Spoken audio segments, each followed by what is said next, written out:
Author kanina. Ang runner-up naman si David Archuleta na nag-guest sa mga TV shows.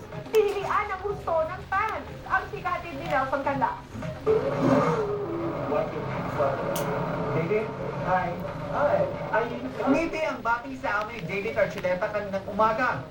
Ang mga fans na naghihintay sa kanya sa programang Kiss, halos hindi ang magkanta o gaga. Paglabas ni David sa entablado, umalingaw-ngaw na ang sigawan ng mga tagahanga.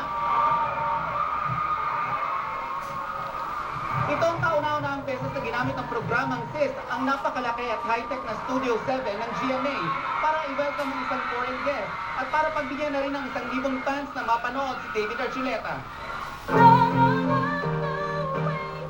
Hinaranan ng ilang local singers ang American Idol runner-up.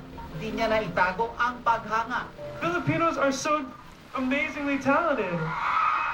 Goodness. Matapos ang guesting sa CIS, nagkaroon ng 24 oras ng pagkakataon na personal na makausap ang international star. David, how was the reception of the people here?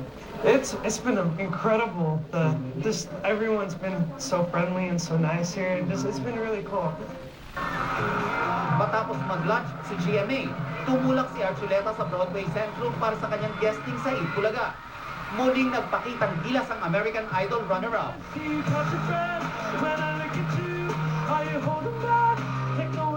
Ang mga fans na hindi nakapasok sa Broadway Centrum, nakinood na lang ng performance ni Archuleta sa isang giant screen sa labas ng studio.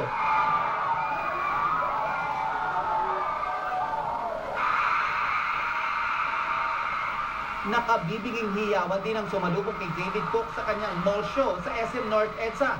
Walang pagsigda ng saya ngayong personal nang nakita ang kanilang idolo.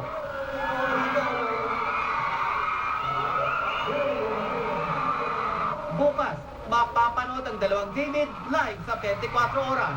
Nelson Canlas updated sa Showbiz Happening. Ito ang hadas ng showbiz. Tutok na uli bukas para di